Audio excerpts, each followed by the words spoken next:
Right, enough silliness. Goodness gracious. Well, we've been having our own silliness behind the scenes, haven't we, Selina? We have. It's been good fun already. Yes. Welcome to a bit of cross-pollination. I think it's always a good thing to be doing, to have cross-pollination.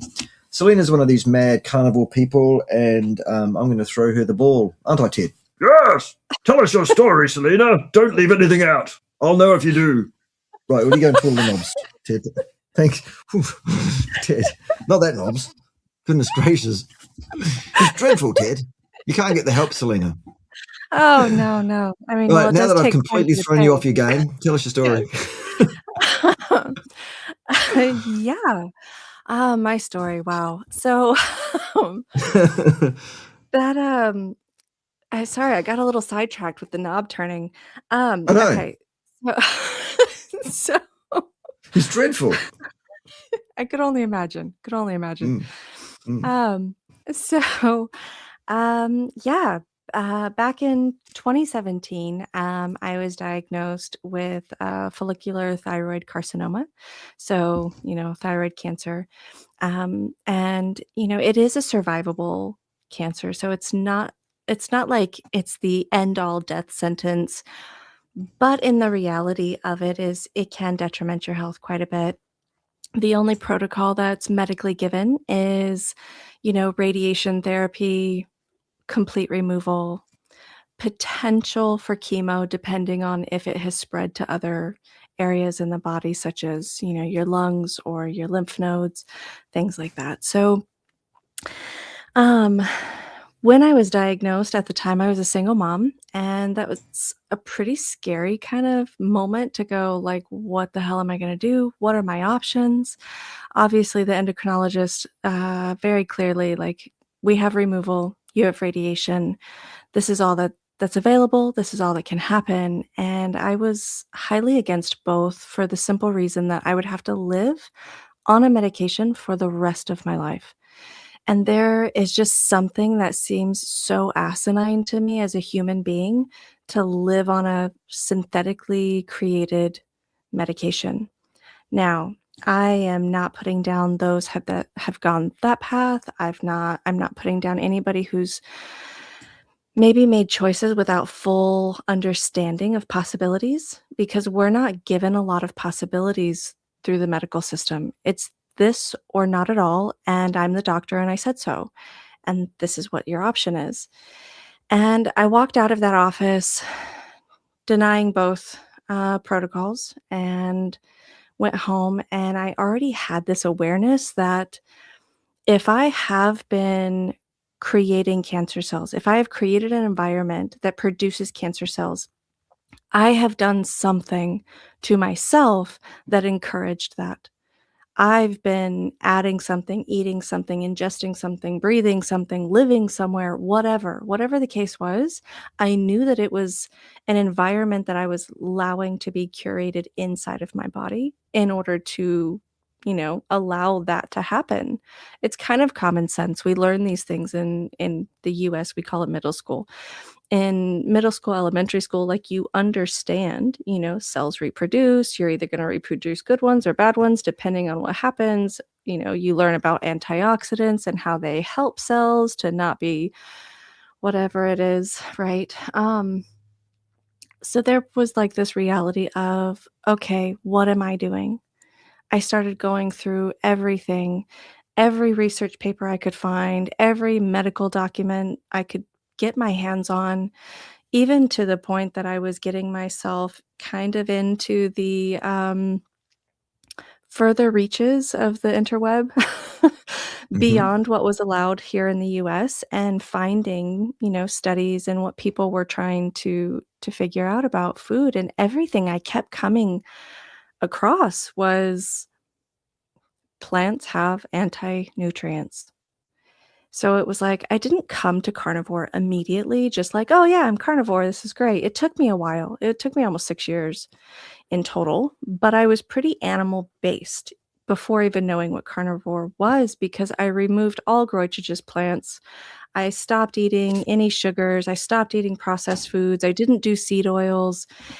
And then it was like, well, what do you have left? Really? You have meat, you have fat, and I had some berries. Like that was that was like the basis of what I had left. Fruity honey, fruit and honey, Fruit and honey. Oh my fruit and honey goodness. meat based. What? Go on. And so I kind of started like realizing, you eat certain plants and I was having to like compensate and supplement in order to counteract the negative effects that they had. And it was like this is so unreal. I wouldn't survive 10,000 years ago if this was the case. If I had to go find calcium to subject myself for the fact that I ate spinach, I mean, that's a load of crap. Like it just seems pretty common sense that this isn't what we're meant to be doing. And when you come to realize that animal foods, meat, whole fats have no anti-nutrient effect on the body, it kind of is like a ding, ding, ding, no-brainer concept. Like, "Oh, I can eat this and I don't have to supplement something because of it negatively affecting me in another part of my body." To learn that I was eating broccoli and that was shutting a lot of my thyroid function down, and yet people would still tell me after this, "Well, you should still eat it like a little bit because, it offers you so many vitamins that you can't get anywhere else." And I was like, "Bullshit. It doesn't offer me vitamins I can't get anywhere else." This is like this weird concept that we've been programmed to believe, and it's just not true. And of course, that scared a lot of people because I called myself keto at the time because I didn't really know any better. I hadn't discovered all of you wonderful people promoting this way of eating, because I was so dug into that there had to be medical paperwork. I had to find it there, and there's really not a whole lot. I mean, we're just coming to a point where that's something starting to evolve into a possibility for people to have that kind of background to lean on. But I stayed keto, animal based, whatever you want to call it. I mean, basically meat, fat, some berries from time to time for several years.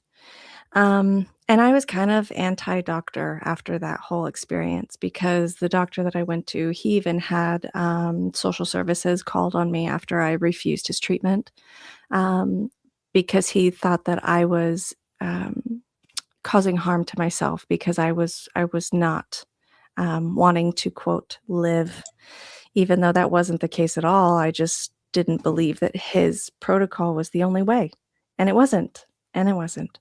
In 2018, I found my husband, and Mhm. he started taking me out into the sunlight all the time. Unknowingly, he was a surfer. We were Right. going out for morning sunrise every day to the beach as often as we could, every chance. So, unconsciously, without even awareness, I was grounding and getting morning sunlight almost every day in that whole time period as well. Started learning more about that. That became a huge, huge, like, "Oh, wow, you helped save my life," basically. Right. Um, come all the way to 2021, and I did have a 4.3 centimeter tumor on my right thyroid lobe, and it just wasn't going away. And my husband finally was like, "Please go get it checked out. I just wanna know if at least it's not getting any worse," because I was definitely a little anti-doctor. I was Yeah. like, "I feel good, I feel fine." All of my symptoms had gone away, other than the fact that I still had this large lump in my throat, and, so he convinced me to go back. I found a different endocrinologist, talked to her, and she said, all of your labs look really well." I was producing all of my T3s, T4s, all of my free T3s and T4s. Like it was producing all of that perfectly well, but my thyroglobulins were still fairly high. And she's like, it's because your body's still registering that there's something it's trying to get rid of. You have something that's not quite right. And I was like, okay, well, what are my options? And of course, she said, Selena, you can have a hemithyroidectomy. So we can only remove that one lobe. You can live off of half of your thyroid. She said, but I will let you know anybody who I've had doesn't usually last more than a year before they have to be on medication. And I was like, well, okay. So here I'm presented with sort of the same scenario of like, am I going to have to live on medication forever, or could I be good? And she's like, with what you have done already, she said, who knows? You might be, 1 in a million, right? And when I went in, talked to my husband, and we kind of made the decision to go ahead and move forward with the hemithyroidectomy. And they did a biopsy before that particular surgery. And at that point in time, that second biopsy came back undeterminable. They were like, some of the cells look a little funny, but we can't say for sure. Whereas the first one, it was like, holy crap, you are riddled. I was like, oh, thanks.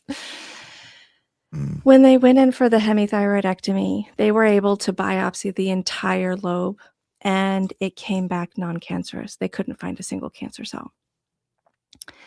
That was, kind of like that weird thing, like it was disappointing to go through the surgery, but in the same sense, it was like the guarantee that I knew for sure I found a key that actually helps.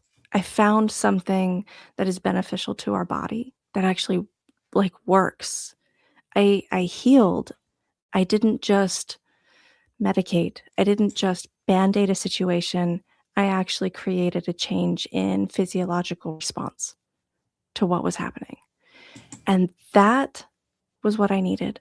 After that, it was like, oh, I'm good. I never am going back. I'm never I'm never changing this lifestyle, because if that's what it can do for me, why would I continue to poison myself?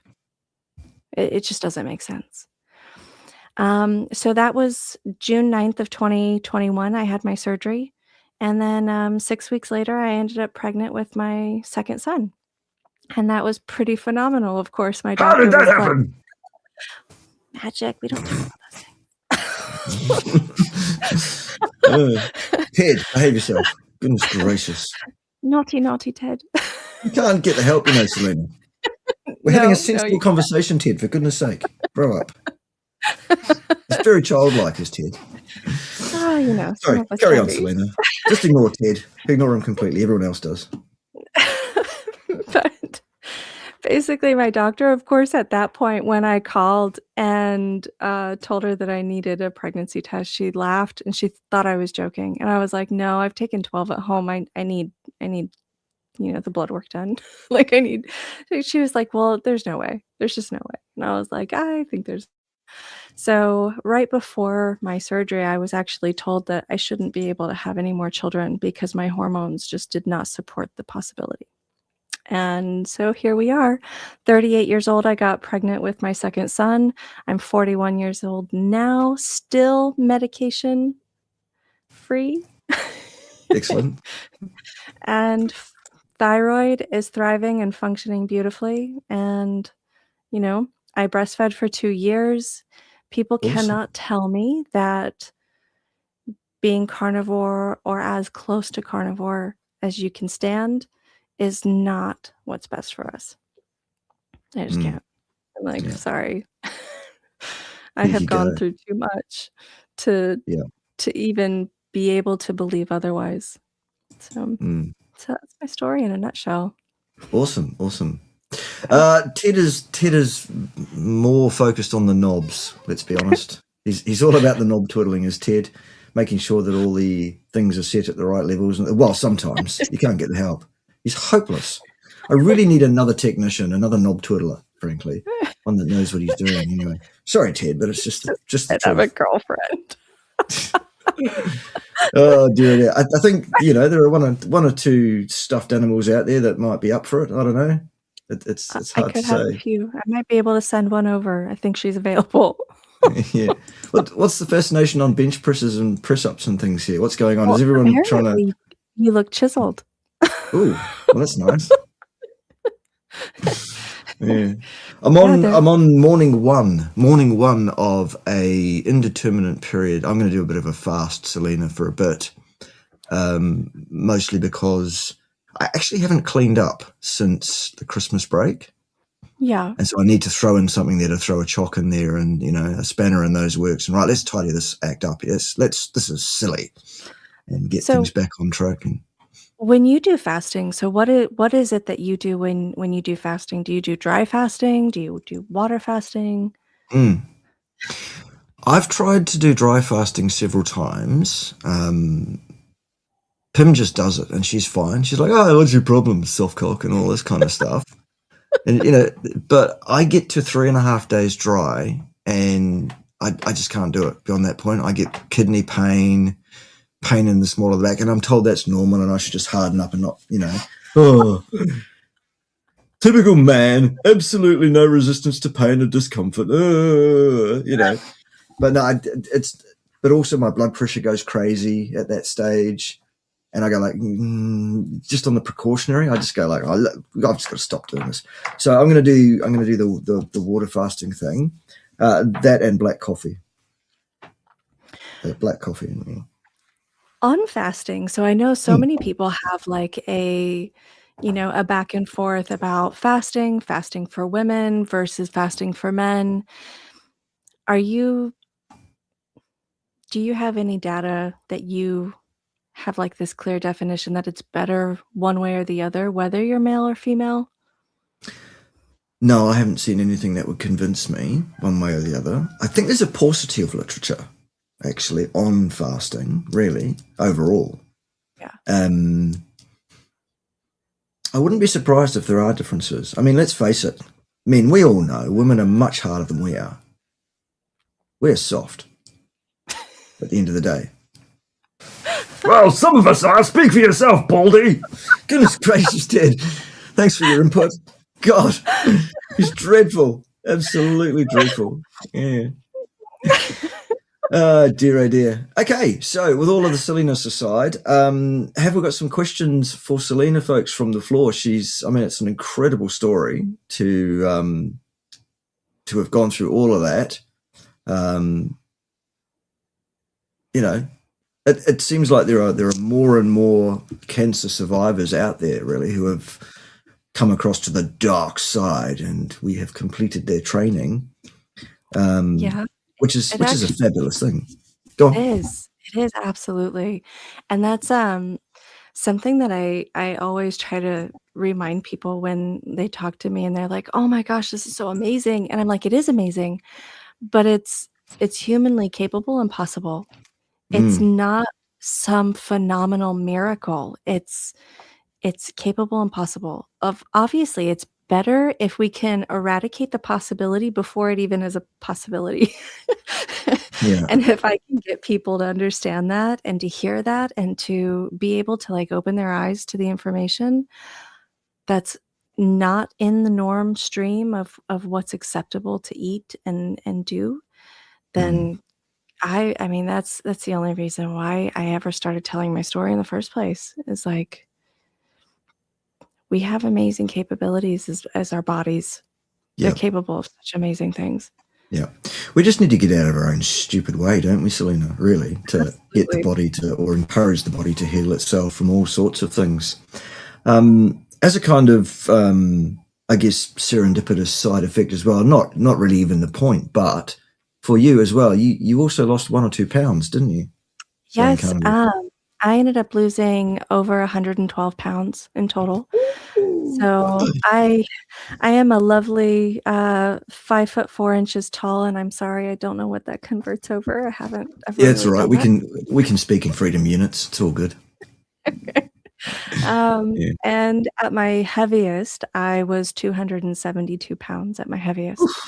So for me, I mean, I've always been a fairly curvaceous body typing anyways, but to be 272 pounds, it was like, what the hell? The biggest kicker for me was it kind of happened suddenly. It wasn't like I gradually gained a lot of weight over time. I remember the first year that I noticed a difference, and it was about 2015, around that time, about 2 years before I was diagnosed with, my cancer, and I gained 70 pounds in, like, a year. Like, it was Wow. like that, and it didn't seem to matter what I did. Like, I completely went vegan. Oh, yeah, that was great. Which I had been which I had been vegan and vegetarian for a good portion of my life prior, so it wasn't necessarily a hard thing for me to do, but it wasn't like I was eating crap. You know, I wasn't out at fast food restaurants. I wasn't eating a bunch of bread and pastas and the things that people would have associated to, well, if you just stop eating all this shit, then you wouldn't, you wouldn't be gaining weight. And that was the answer I kept getting from doctors over and over and over. It took me having that growth on my thyroid before a doctor even looked at my thyroid. And it was Mm, like, because everything they kept saying was, well, you're feeling lethargic and fatigued because you're overweight.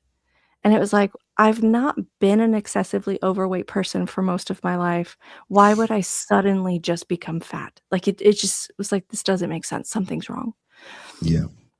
But the answer often was, well, if you just lose a few pounds. And so I did. I became a cardio fanatic. I practically starved myself because I didn't know better. I was doing the typical knowledge you find all over, calories in, calories out kind of perspective.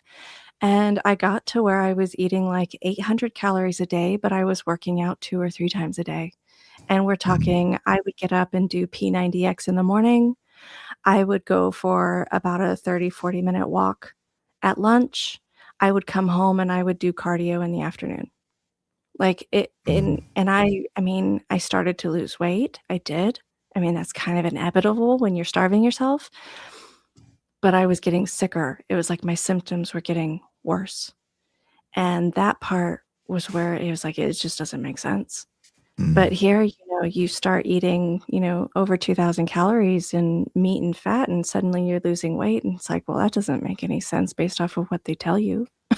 mm. Exactly. Yeah. All right. So here's an interesting question.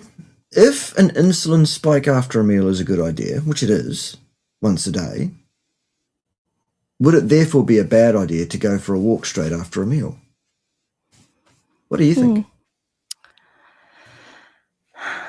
I personally do not think it's a bad idea to go for a walk after a meal. In my opinion, I think you should have movement when you eat. Um, I don't have a lot of the scientific background on this in my, wheel bank of vocabulary, but my opinion, my perspective, what I've experienced is digestion's better, my energy's better. I seem to be able to regulate how I feel better. My hunger doesn't come back immediately just because I went for a walk. It's not like you're suddenly like, "Oh, I used all this energy, I'm starving." So, I don't personally feel like it's a bad idea. Mm. Yeah, I agree. I mean, at the end of the day, a light walk is not going to drain all the glucose and or amino acids and or fats that are entering your bloodstream via one pathway or another after a meal. I think it's probably an idea to avoid vigorous exercise Mm, directly after the meal. That might attenuate that spike and it might be a problem. But no, I think a walk after a meal is fine. Hmm. So, absolutely. GM, I should say, GMUQ. That's a great name. Easily to pronounce. Awesome. Good stuff. Good work. I do all the bullshit. Smoke cigs, drink, don't sleep. But good. But you also don't write good English, it seems. So you do all the bad stuff. Good for you. And you look 25 even though you're 38. Well, it won't last. It won't last. Yeah. Yeah, I I, mean, yeah. Change your ways, you know, son. 'cause, like, I was an esthetician. I've been a licensed esthetician for over 20 years now, and smoking cigarettes alone will not allow you to look so young for a long time. I mean, it won't matter Yeah. if you're carnivore or not. I think being carnivore might help slow down the process, Yeah. but ultimately, you're causing oxidation in your skin cells, and it Yes. sits on the surface. And your mouth will look like an anus. This is guaranteed. Yes. And stuff. Not to mention, the the increased likelihood, it seems, of various forms of cancer. Heart disease seems to be, something that's associated with the habit of smoking. So you need to get that sorted out, frankly. Yeah, Yeah. absolutely. Yeah. And I say that from a position of a person as a young man. When I was bulletproof, I used to smoke a lot. So, I'm not saying I'm perfect in any way, shape or form. God, I can tell you how unperfect he is. Yeah. I need another offsider. I really do. Can we fire Ted? Would that be okay if we fired Ted and you never saw him again? Oh, I think that would break a lot of people's hearts. Unacceptable. It would. Unacceptable. There you go. We've been told. Yeah. Apparently we both look healthy. Oh, Good. nice. That's all the makeup and stuff and the studio lights. Oh, yeah, it is. That's why you can see all my freckles. It's all the makeup. I can't actually see your freckles. Yeah. Who ever heard of such a thing? A redhead with freckles? Goodness gracious. It's an anomaly, Yeah, there it is. Right, looking for questions.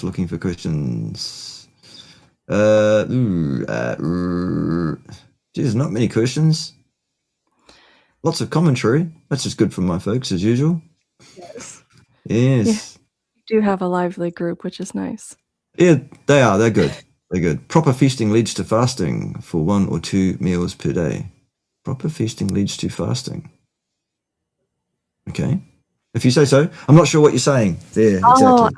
I think I know what he's saying. Like if you're actually eating full enough during 1 or 2 meals, then you end up like kind of unexpectedly intermittent fasting, basically, because you don't end up eating. I see. It's that group of people that define just not eating for a few hours in any part of any one given day as fasting. No.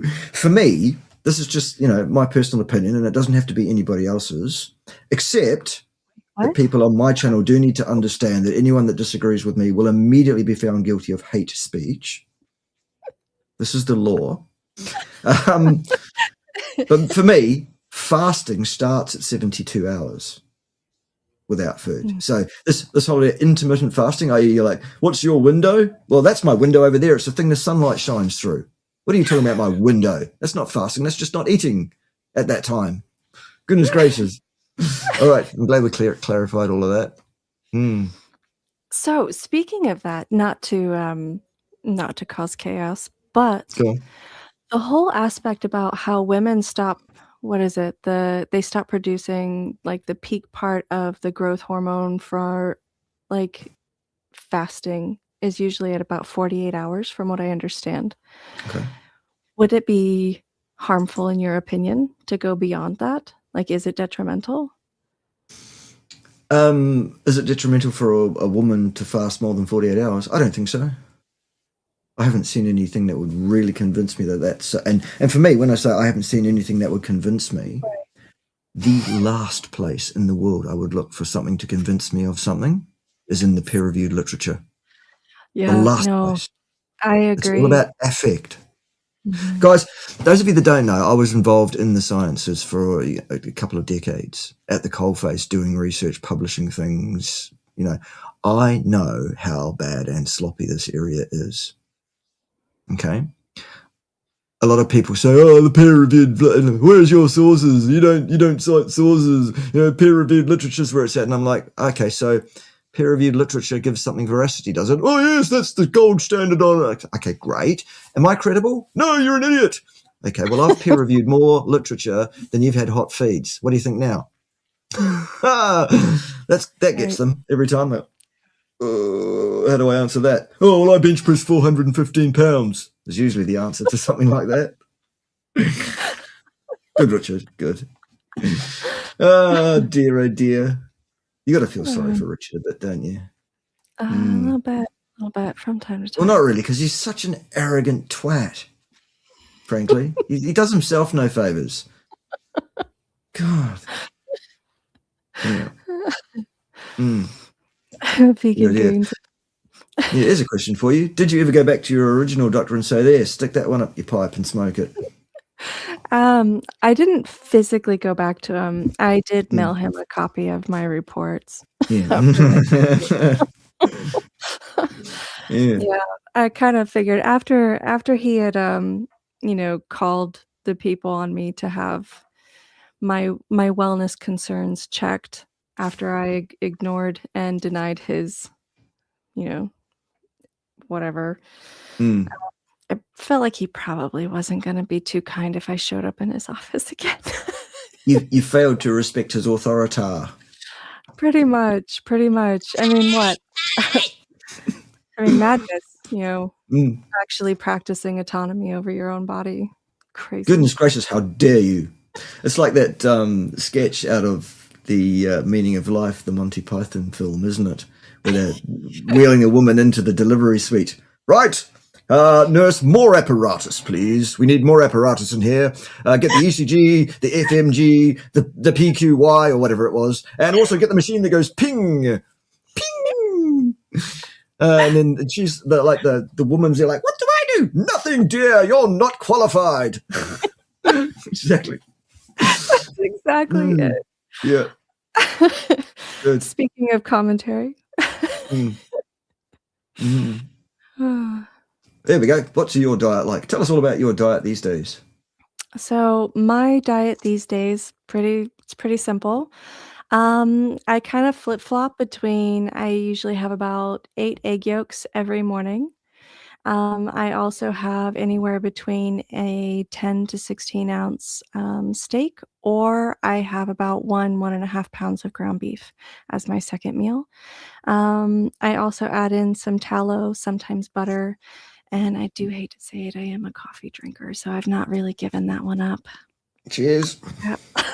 Like Seems that I'm was fasting. It's black coffee though. So mm. But I mean, it's pretty simple. I don't eat chicken almost anymore at all, ever. I have nothing against it. I just don't have a taste for it anymore. It's not appealing. Exactly. Yeah. Hello, DC mate. Here's Field Marshal DC of the Meat Militia, a card carrying, passport carrying member of the Pimbatian family. He's actually physically been here. He's also a survivor of stage 4 cancer twice, for those Wow. that don't know. And he walked away from the Japan event of 2011 as well. So, frankly, if the world's going to go to shit and stuff, I'm going to stand right next to DC because that's probably the safest place to be, I would suggest. He's also a beast of a man, logging around big hunks of wood as we were chopping up with chainsaws and doing manly men stuff while he was here. It was great. I would love to have you again, DC, anytime you like. Come and be a Pimbatian again.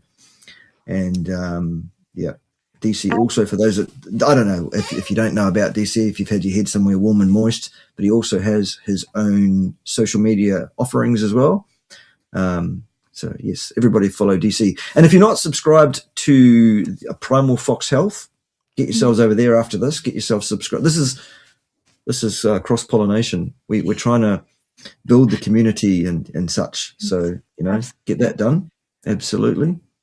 And no questions, the body is very resilient. I mean, it Yeah. wants to survive. It wants to thrive. It is truly its own machine that wants to work. Yep.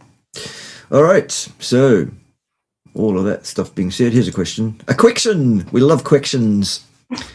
Have you ever felt trouble sleeping after a keto dinner? And how did you get used to that? Honestly, I would have to say my sleep improved. I didn't really end up having trouble sleeping. Before I was like keto turned carnivore, I actually battled with bouts of insomnia regularly. I think my hormones were just too, erratic and couldn't handle themselves very well. So I ended up with a lot of nights of insomnia, and my sleep has only gotten better. Now, that being said, my husband, on the other hand, when he first transitioned over, he did have a little bit of a sleep issue for about the first about 3 weeks or so. And then after that, it tapered off, and now, he pretty much sleeps like a rock. But but I only Yeah. noticed it's improved personally. Okay. Yep. I have sleep disturbances from time to time, but it's usually about circular insanity, thinking about how the world is fucked and, all of that kind of stuff. And Oh, well, no, that's different. yeah, that is different. But I don't think it's diet related. Although, to be honest, if I've been eating poorly, like I did over the Christmas break, No, I've experienced that as well because, I'm human. I'm not perfect. And I tell people all the time, even on our own channel that, I'm not going to say that I will never, ever, ever not have anything ever again. Like that's just an illogical perspective to live from as a human being. We are opportunistic to a degree. So yeah, it's kind of like, whatever. So I have had a pastry on my birthday before. I have had, what was it? I had that one day. I would say 99% of my carnivore diet has been carnivore, but that 1% was very not carnivore. yep, yeah. But I have We hear you. same experiences where after I've eaten them, I notice it. I've paid attention and I feel it, and it's kinda like, "Oh, this is why I don't do that." Yeah, absolutely. So, do you think that chemotherapy can impair the gut's ability to absorb vitamin C long term? And in such cases, could the liposomal version help? Hello, Claire, by the way. Good to see you. Wow, that's very specific about vitamin C. It is. I do know that chemotherapy does impair the gut's ability to be able to absorb quite a few things. So I would assume, not a doctor and I don't know this for sure, but my assumption would be that it would also impair that. Whether it's long term, I think that has a lot to do with how you actually help build up your gut microbiome after the fact, because the Yeah. body wants to repair. The body wants to survive. So as long as you are building an environment to help support and increase that, I don't think it would be a forever long-term effect, personally. Right. I think you're right. I think that the human body has an immense capacity to heal and repair itself from all sorts of insults. Example is DC that I was talking about just before, Right? where, and he was cooked from several rounds of chemo, absolutely, like literally cooked. Oh, yeah. And he's managed to pull that back and get his health back in check and get things going. And so pretty much We it's have never a cellular. lost cause. Exactly. I mean, without that, it's like, okay, that would be impossible if we didn't have that. But I mean, our cells, they die off and they renew. Every single cell in our body. So it's, I mean, I'm not going to say you're going to regrow an arm if you lose an arm, but I mean, aside Yeah. from that, we have the ability to repair. Absolutely. Yes, I'm sorry you had a difficulty there with super chatting. It can happen. I think it's part of the YouTube fuckery. I think it's part of me not espousing accepted narrative and upsetting Al Gore and his rhythms. I think sometimes if you renew your browser several times, it can go through and whatever. The other thing you can do, of course, is you can use that link there to send me your sats. If you are going to send me some sats, make sure that you buy the same number of sats to replace them in your stack at today's price, because sats will go up in value. And you don't want to be like that pizza guy, do you? Don't know if you know the story, Selina, but there's a guy that bought 2 pizzas with Bitcoin a few years back. And on today's Bitcoin price, the price he paid in sats for those 2 pizzas delivered was $500 million. What? Exactly. He's okay though. He's famous for having done that. So whatever. And a lot of people have sent him, that number of sats to make up for it and whatever else, just because he's been interviewed that many times. People go, I feel sorry for you. Have these sats. So if you are gonna send me some sats, make sure you buy yourself the same number of sats to replace them in your stack, because we don't want you missing out on $500 million because you sent me $10 in sats. Okay, so do that. I'll also take your dirty fiat money if you want. You know, I'm not against dirty fiat. Well, I am, but I'll take it, and I'll probably turn it into sats after that. Anyway, let's get to the question. Any insights into the causes and treatments for ALS? Okay, so in terms of treatments for ALS, sadly at this time there are none known, none at all.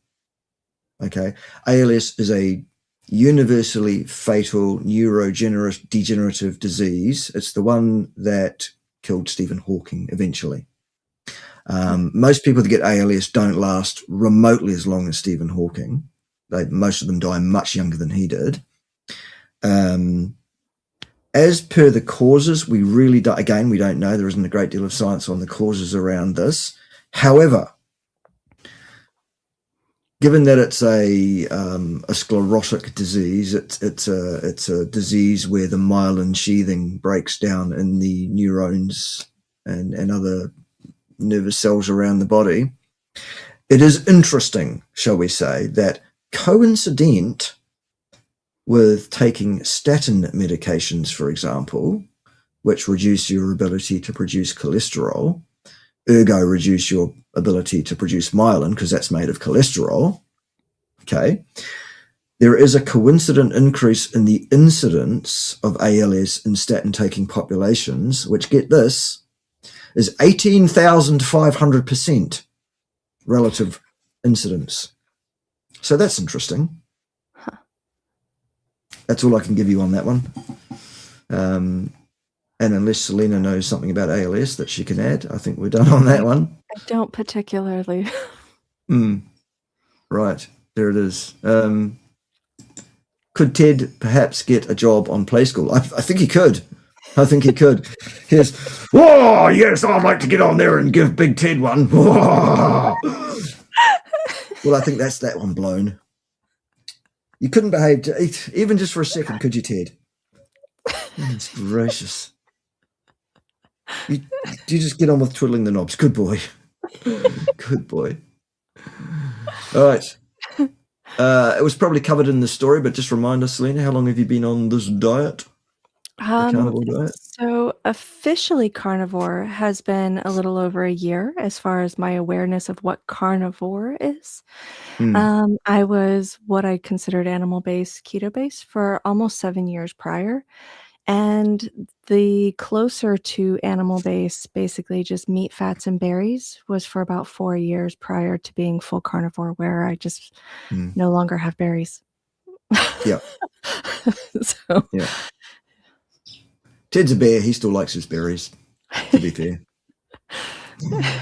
Yeah. Poor Ted. We give him heaps, but he probably deserves it, to be honest.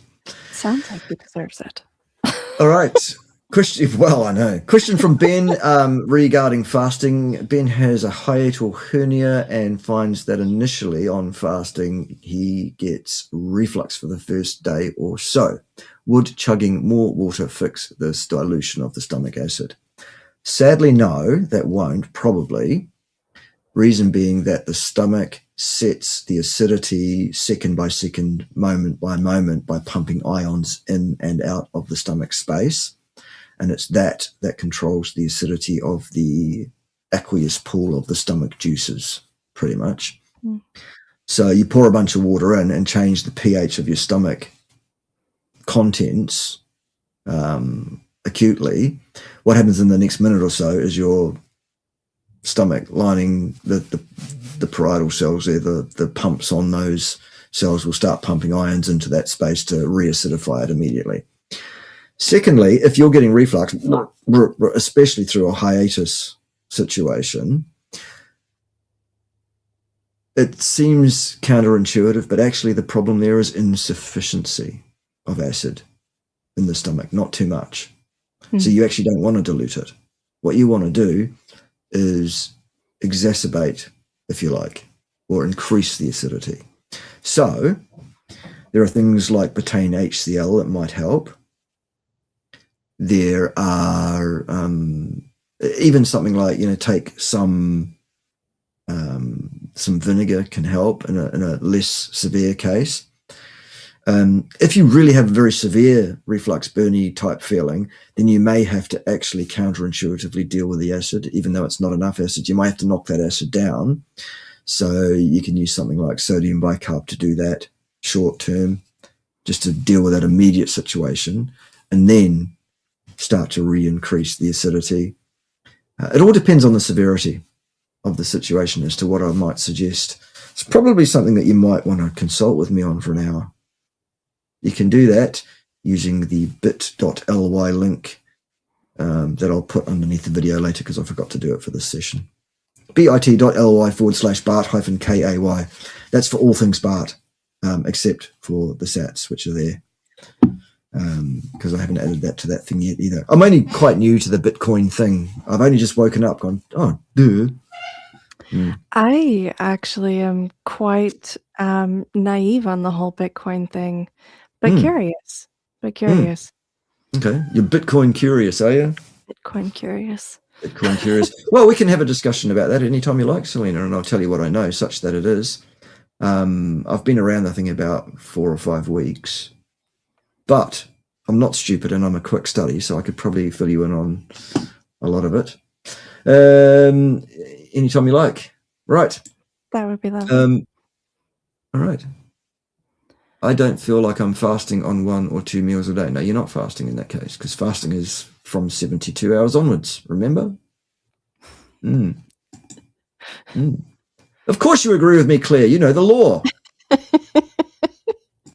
People that disagree with me, that's hate speech. Thank you to whoever just sent me 0.000116666 Bitcoins. Appreciate that very much. That's 11,666 sats. Love it.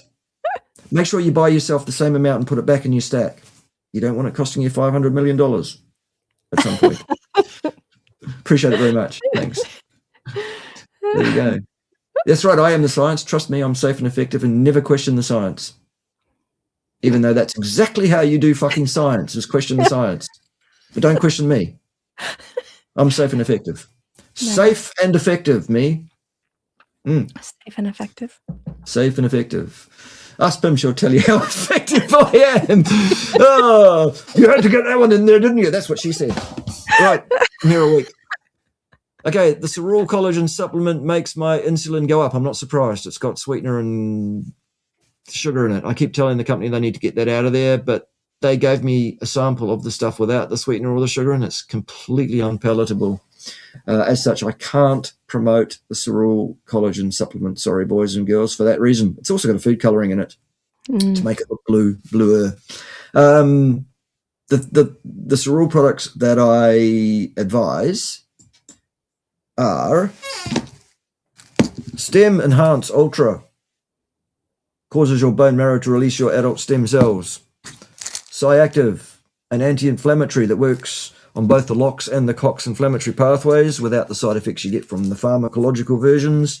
And Plasma Flow, which is an enzyme preparation designed to break down fibrin deposits in your microvasculature, your capillaries, or capillaries, if you know how to speak English properly. Also, if you're in New Zealand or Australia or the UK or Europe, you can have hardcore carnivore formulation of Stem Enhance. Dum, dum, dum. No plant materials in that one. In the standard version, the capsule is made from cellulose and the flow agent is a rice starch, an inert rice starch. In the carnivore version, we have bovine gel instead of the other capsule, and the flow agent is silica instead of a rice starch.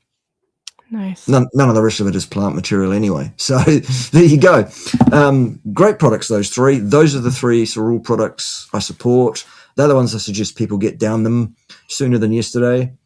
There you go. But the rest of the products, plus or minus, it's up to you. If you want to take the collagen, absolutely, if you find it good. And a lot of people do, then absolutely, you fill your boots up. The skincare range is quite good too, in terms of it contains the same, like the night cream contains the same stuff that causes the skin stem cells to come forward. And I'm 107, you know.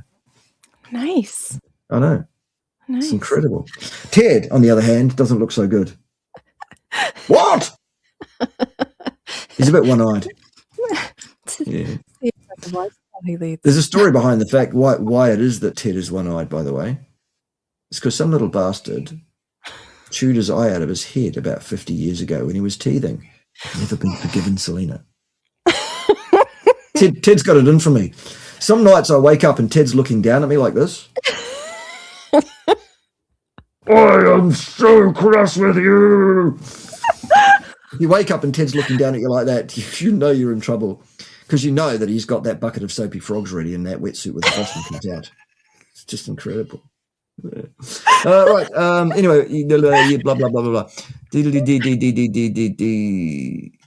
Yep. Okay. I think we've dealt with that one. Yep. So the three main oral supplement products from Cerule, they're the ones to get into you. Okay. Absolutely. Yes. Safe and effective. I am. Peer review is all about. It's interesting that you say peer review is all about money, because I've never been paid for a peer review. It's that in academia, when you peer review someone else's work, you don't get paid for that at all. What you do, however, is this. It gets sent to you by the editor of a journal, and it's usually somebody you know that's that editor. That's why they sent it to you. And they go, can you review this? And I go, okay, fine. And it goes in the bottom drawer. And then a week before the review is due, they send you an email reminding you, and you go, oh, fuck, I better review that fucking paper. And you go, okay. Or you go, fuck no. But usually it's just you go, okay. That's how good peer review is. I kid you not. That's what happens. Sorry to burst your bubbles, people that think peer-reviewed science is... No. And that's not just me that did that when I was in academia. Not just me, I can promise you. I found it interesting. Actually, if anything, I was probably a bit harder on other people's work than most academics. I actually said no more often than I said yes. And that's pretty rare, I think. Sorry, you were going to say something, Selina. I think we might need proof that you said no more than you said yes. I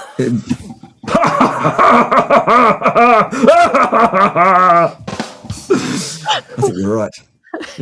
Thank you for your input, Ted. You're supposed to be on my side.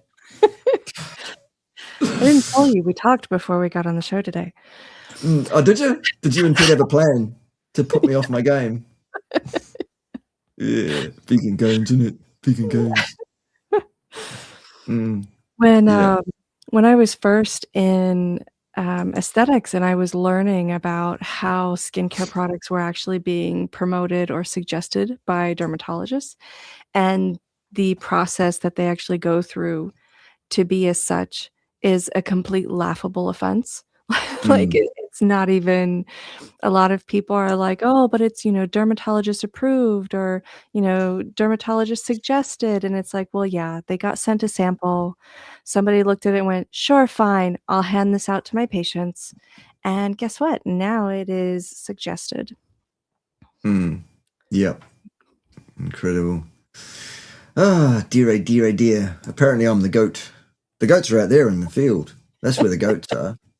Yeah. Thank you, though. I appreciate that. Yes. Yeah, I do have to say, and I said it to you before, after you did that whole episode on Zane, I became a huge fan after that. Nice. Our good friend Zane Griggs. Oh yeah. This is the thing, and I'm saying it more and more often now. I've kind of been alluding to it for a number of years, but now I'm just coming straight out and saying it. I'm saying, look, just because a person has an opinion and is prepared to espouse that opinion online doesn't make that opinion right. Exactly. Okay. And I blame people around about my age and perhaps up to even 20 years younger than me. It's this generation, it's your children that you have taught that their opinion matters. No, it fucking doesn't. Exactly. You need to earn the right to have a public opinion on a given topic. My dear grandmother, bless her soul, used to say, son, you have 2 eyes, 2 ears, and 1 mouth. That is the proportion in which you ought to use them. And when that didn't work, my mother, who is still with us, used to say, son, what mum is saying to you is, shut the fuck up. Love you, but shut the fuck up. And, further away, we can still hear you. Thanks, Mum. Yeah, good. Ah, dear, oh dear. Yes, decent pastry is indeed kryptonite, isn't it? Ah, yes. Well, that was my drug of choice back in the day. Mm. Yeah. For sure. So apparently I mentioned not recommending bone broth recently. Can I please elaborate? Yes, absolutely. Most bone broths, depending on where the animals have been sourced from, may contain heavy metals, Mm, especially when you slow cook them and leach the heavy metals out of those bones for hours and hours and hours and hours. Yeah. yeah. You don't need anything but meat and fat, salt and water, pretty much. And love. Or is that a nutrient? I don't know. I don't know, but the Beatles said it, so it has to be true. Yes. Mm. I think that a lot of people didn't realize that actually there was a secret member of the Beatles that used to help write the songs. It was Yoda. People don't know that. All you need is love. Do, do, do, do, do. All you need is love. Do, do, do, do, do. All you need is love, love. Love is all you need. I'm here all week. Yeah. Thanks, Yoda. Yes. Okay, so let's get back to the vitamin C thing again from Claire, asking about specifically because I think my collagen cartilage is affected. It might be Claire. Bone pain, tendon pain, malabags. Drop me an email, Claire. Let's have a chat face to face for an hour and we'll see if we can get to the bottom of you, as it were. All right. Why do I feel unwell when eating meat aged for, say, 30 to 90 days? I don't know. I was going to say ask Frank Tofano, but let's not go there. That sounds like it could be it could potentially be a histamine issue. Yes, absolutely. Again, these kind of very personal, specific questions about things you are experiencing are all consultancy type issues. Be aware. I haven't decided fully yet, but I might go down the route this year of saying new consultancy clients need to pay me in sats. I won't take your dirty fiat. Those of you that are paying me dirty fiat can continue to do that because that was our deal, and I'll honour that. But I'll probably turn that into sats if I've got any spare. That's a laugh, me having spare money. Tee-hee. You are running a farm, I was about to say. Oh my God, yes. Yeah. Running a farm, more like the farm's running us. When I bought the thing, I told a mate, I've bought a lifestyle property, and I was laughed at and told, no, you bought a life sentence property. And that's how it's turning out. And, it's gone well so far. We've had 200-year floods that smashed everything and destroyed the property, and we're having to rebuild a lot of it from there and, all of that.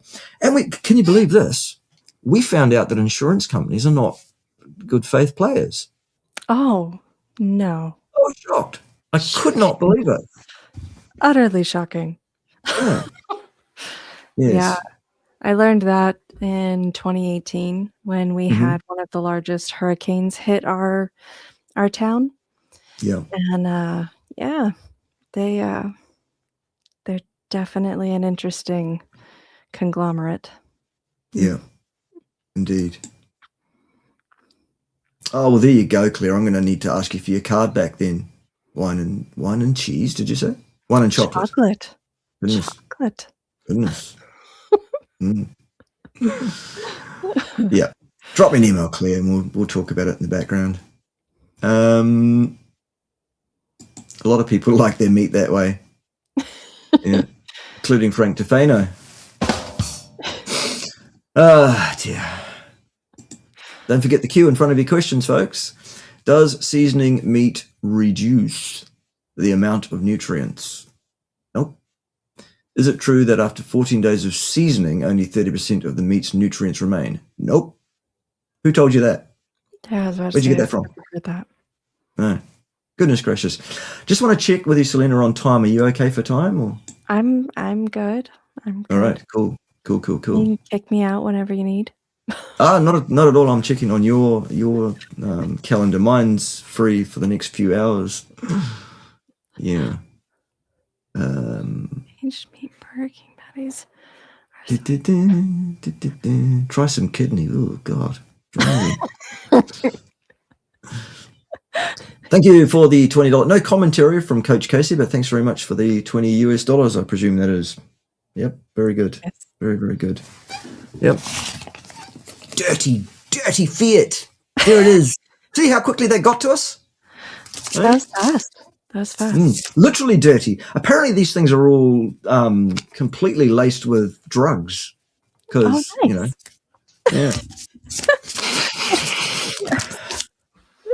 No, nothing.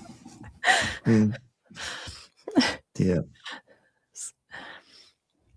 No sets to give. Okay, listen, guys. Very much appreciate the dirty Fiat. Very much. See how quick it got there? All right. If you are one of these people that has no sats, here is your homework. Okay? Go and get yourself, at first it's fine, get a hot wallet, which is the term used for a piece of software, an app that acts as a wallet. Work out which exchange you want to use to do it with. You will have to go through the KYC procedures of that particular exchange, sure. Get yourself $1 worth, $10 worth, $100, or whatever it is. Get some sats. To prove to yourself that you can do it. It's not that hard. A lot of people, the reason they don't have any sats is because they are scared shitless. They're afraid. Is this a scam? Am I going to lose my money? Am I going to do it wrong and it's going to disappear or whatever? Basically, what it is you set up a wallet. You'll get 12, 24, or 20 word seed key phrase for that wallet, which you need to keep safe. We'll talk more about that another day. Put a very small amount of money in a hot wallet, never a large amount, because for large amounts, you need a cold wallet. That's another discussion for another day. That's a piece of physical hardware that keeps your Bitcoin stored safely, or the keys for your Bitcoin stored safely offline. All right. But your homework is go and get yourself registered as a customer on an exchange. Buy, even if it's $1 worth, buy $1 worth of Bitcoin. Okay. Transfer that to your own self-storage hot wallet, your online app that you've installed. I use a couple of various different hot wallets. I think the one I would probably recommend is Sparrow wallet. Okay, get that, install that, go through the process of setting the thing up, go into your Sparrow wallet, hit the receive button, and it will give you an address. And it will also give you one of these QR codes. What's in that QR code? It's the address, which is also at the bottom of the screen right now for me, for my address. It says send sats here, BC1Q, blah, blah, blah, blah, blah, blah, blah, blah, blah, blah, blah, 8M9S. Okay? Tell the exchange that's where you want to send your sats. Don't leave your sats on an exchange in a wallet run by that exchange. Don't do that. Send it to your own wallet for your $1, $10, $100, whatever it is. Do that today. Seriously. And then send me a few sats and thanks. And I'll take them. Don't forget to replace them so they don't cost you an arm and a leg. All right? There you go. That's your homework. The myelin sheath relies on cholesterol. Yes, it does. My theory is that needs more research. Why? What do you think the myelin sheath is made out of? Myelin is made out of cholesterol. What more research do you need? Goodness. Polish might trust the science. Good. Don't question the science. It's hate speech. You'll be silenced. Silence. Yes. Silence! I am the science. Trust me, I'm safe and effective. And no pictures of me in bikinis, or I'll have your platform banned in 3 or 4 different countries. What an absolute turd that man is. I think you all know who I'm talking about. Absolute fucking turd. What's the best thing you can do with a turd, boys and girls? Flush it. That's right. Flush that turd. Get it done. Seems the king has clearly not got the gear to do it. Unbelievable. Completely unforgivably destitute. You've got one job, Your Majesty. One job. And that is keeping the government held to account and in line. You need to sack that cunt. Sorry for my language, but that's how it is. Right. Right. Anyway, I figure a great financial hedge is to maximize health span. Yep. You bet. Yeah, Ted did get a bit chewed on in his younger years. Ted's had a hard life. He really has.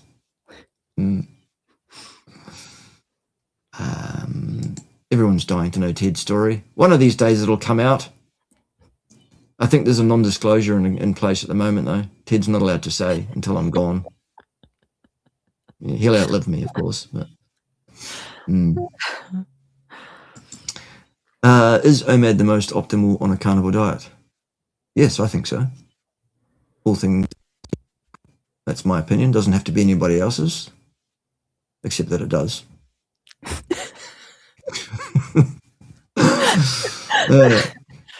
You must have known what you were getting yourself into, Selina, being here today. I did a little bit. I think you had a fair idea, didn't you? Yeah, fair. Face on, princessa. Whom I do. Yes. There's many things I've done that surprised my mother slightly, and many other things where she just rolled her eyes and for fuck's sake. She's a paragon of a woman. She really is. My 80-year-old mother. Yeah. I didn't actually swallow it though, Cammy. That's what she said.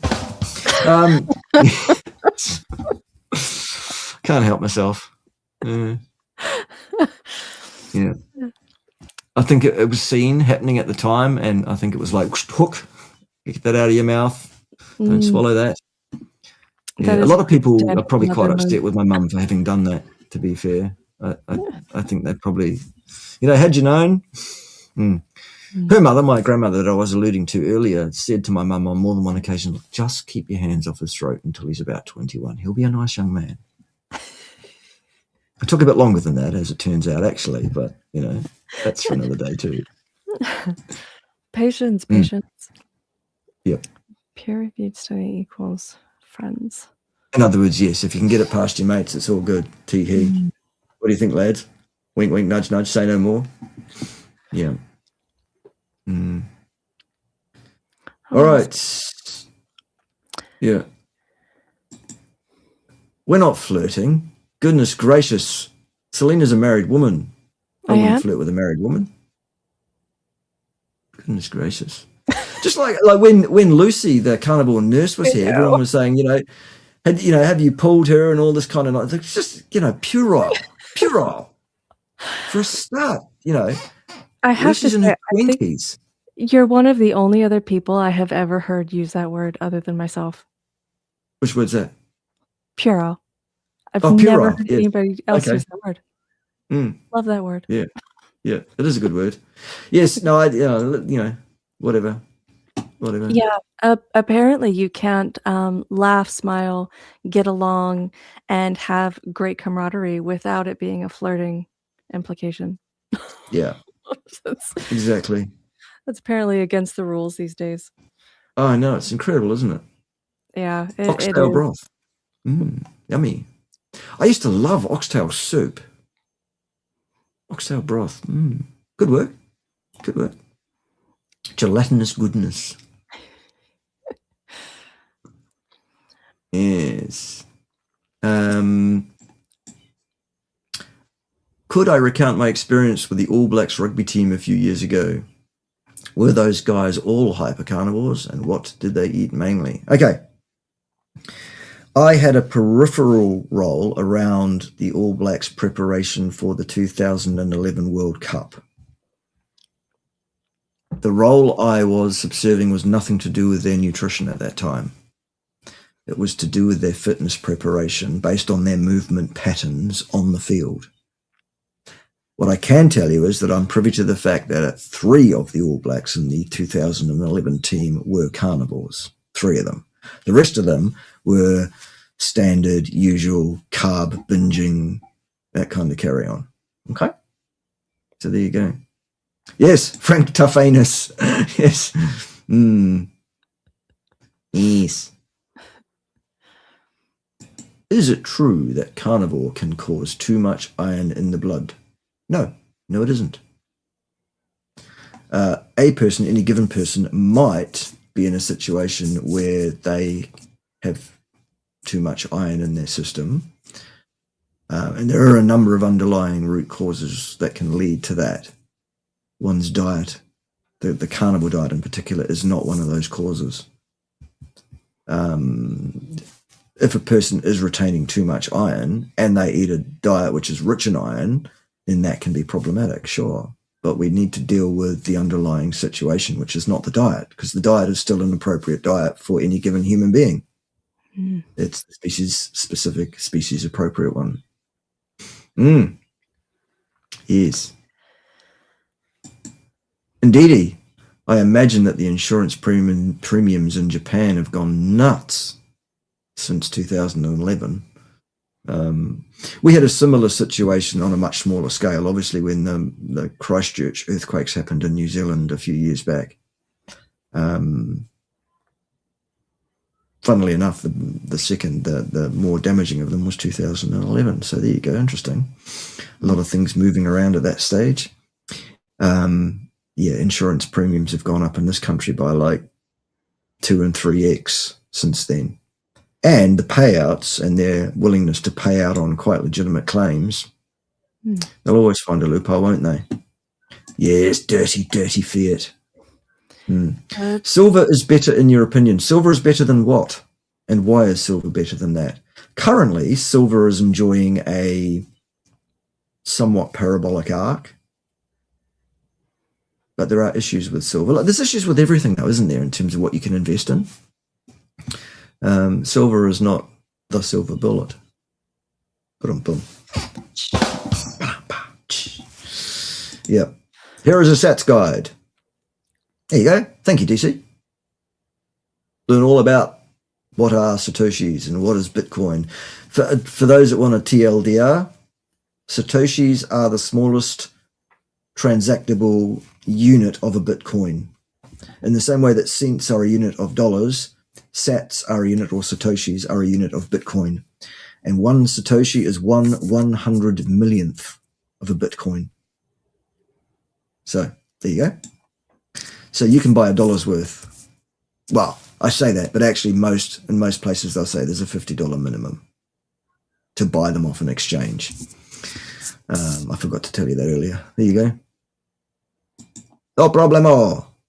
Yep, cheers, Dave. No problemo. Yes, I hope people do their own research on the digital currencies. And keep in mind that from what I can tell so far, that there's really only 2 coins that you should bother with at all. And some people say there's only one. Some people say there's Bitcoins and there's shitcoins. Okay, well, I'm not really understanding why that is necessarily, because it turns out Ethereum might be a reasonable investment as well. So there's those 2. There's Bitcoin and Ethereum is where you should probably, and I think it should be about 80-20 from what I can tell. Also, having said that, if you're going to invest in digital currency, don't go all in, for goodness sake. Put 5% of your wealth into Bitcoin if you're going to do that. That's rational, because a 5% risk isn't a big thing, but the potential upside, it's one of those very asymmetric things. So anyway, there you go. I like my meat. So does Frank.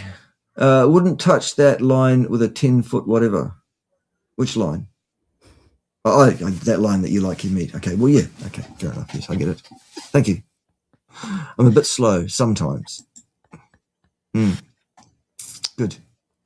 Good morning, Joffrey. Nice to see you. You were here first. Joff was here 11 hours ahead of schedule. Incredible. Health is wealth. Yes, it's a form of wealth. Absolutely. Yeah. Transfer in a little amount of sats and it will cost much. Yes, relatively, because the fees will be fixed irrespective of how many sats you buy. So if you're buying $50 worth, yes, the fee proportional to the $50 in sats will be large. Absolutely. But what I'm suggesting to people as homework is like get your toe in the water. Do a transaction, buy some sats, transfer it to a hot wallet that you own so that you can see, oh, I can do this. This isn't that hard. All you need to do is get the address right. Double check it, triple check it, quadruple check it before you hit the button. Cross your fingers and wait up to 10 minutes, at least on the Bitcoin blockchain. It can take up to 10 minutes, sometimes longer. Oh, is my money gone? Has it gone? It hasn't come through. Relax. It'll happen. You got to wait for the next block to be mined for it to come through. Okay. Right. Yes. You're welcome. You're very welcome indeed. Yes, that's a good point too, Claire, that a lot of people are saying their iron is high on the basis of a blood test.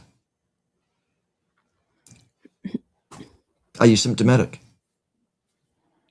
A lot of people say, what do you think of my bloods? I say, I don't give a shit about your bloods. Tell me how you feel. What is your affect? What symptoms do you have? Why do you feel unwell? Do you feel unwell? No, I feel great. Well, why are you asking me about your bloods then? For goodness sake. Why did Ray Pete have so much traction in the day? Well, back before he became incomprehensible, like for about the last 20 years of his life, his speech was so slurred you couldn't actually even tell what he was saying. But before that, I think it's this thing that people used to be, and still are to a large degree, impressed by credentials, bits of paper, and people that can obfuscate by communicating conceptually about something at a level above what people can understand. Ergo, they will deify you and think you're great because they can't understand you. If a person is talking to you about something technical and you cannot understand what they are saying, that is someone you should not listen to anymore. Because what that shows is that they are a piss poor educator. Jack Cruz. Where did that come from? I usually judge a person's level of intelligence by their ability to explain something very complex as simply as possible. Yeah. And I think it was Richard Feynman. Don't quote me on that. It might not have been Richard Feynman, but I think it was. Famous physicist that used to say, or maybe it was Einstein. It was one of those. If you can't explain something simply so that the layperson can get it, you don't understand it. Exactly. Yeah, something like that. Words to that effect. Again, that's not a direct quote. That's the concept. Has Pim told you what sats means in Swedish? Nej, han har inte. Tell us.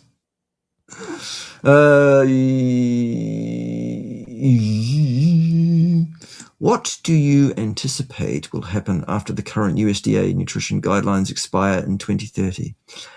I used to think I could predict what's going to happen in society next. Back in the day. These days, I've got no idea what's going to happen next. Anything could happen, and it usually does. It's the Mickey Mouse show. Well, you know what happens when you come to class late, don't you?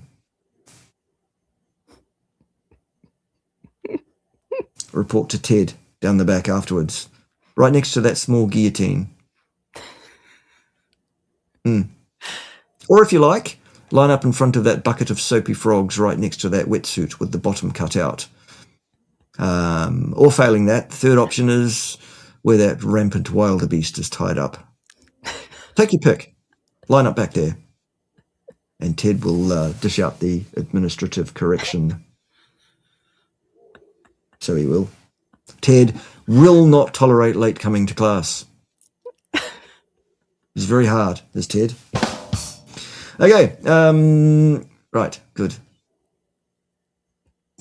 Will my Patreon require sats? Well, I don't think there's a way you can do that at this stage. I think Patreon platform only accepts dirty fiat money at this stage.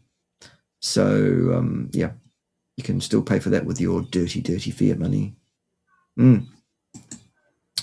Titles like doctor are clickbait, yeah, especially when chiropractors use it mostly. Like the bloke I did that live stream response to the other day, the one that looks like bloody Voldemort. I don't know if you saw that, Selina, but Jesus. I did. He's a chiropractor. Talking, he's got stethoscope around the neck. Oh, I'm Dr. Such and Such. No, you're a fucking chiropractor. Yeah, there's no reason for a chiropractor to have a stethoscope. Sorry. No, or a title doctor. Anyone can. Did you know this?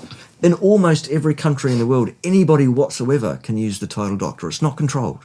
You don't have to have any training. You can call yourself doctor if you like, Selina. You really should. Dr. Fox. Dr. Fox, Fox. Yeah. that has a ring to it. Yes, it does. And then if you have any clients you don't like, you can tell them to fox off, can't you? Yes. Yeah. Now, I'm being a bit facetious there, Stopper, but you're right, Jack isn't hard to understand if you have any basic grounding in physics at all. In which case you know that 50% of everything Jack Cruz says is correct and the other half is absolute nonsense. I've told him that to his face. I'm not talking behind his back. He and I are acquainted. We have collegial respect for one another. I've told him a million times, I think you should communicate with people in a different way. He is of the mind that if he talks to people at a level that they have no hope of comprehending, the average person, then he retains control. Okay? My approach personally is to be unassailable, in fact. It's just a different approach to trying to achieve the same thing. He doesn't want to be challenged any more than Ted does. You can't tell Ted a damn thing. Yep.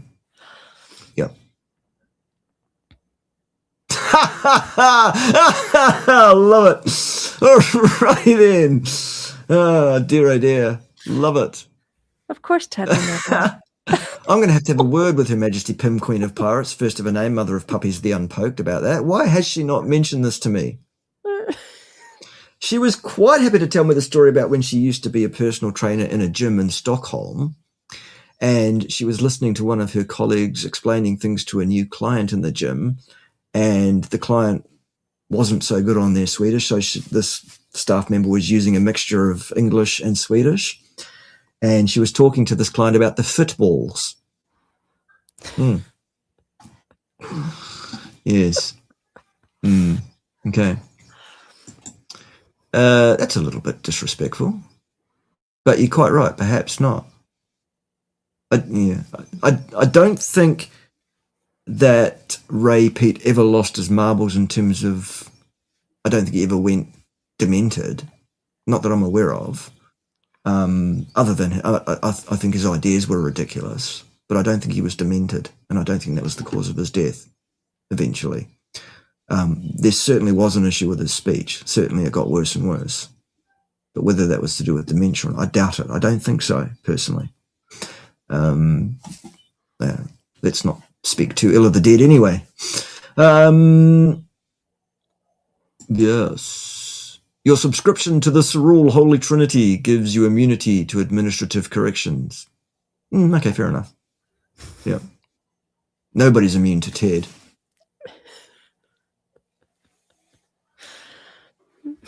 Even me, I don't get away with shit. Unbelievable. Do I take video recommendations and ideas? Absolutely, yes.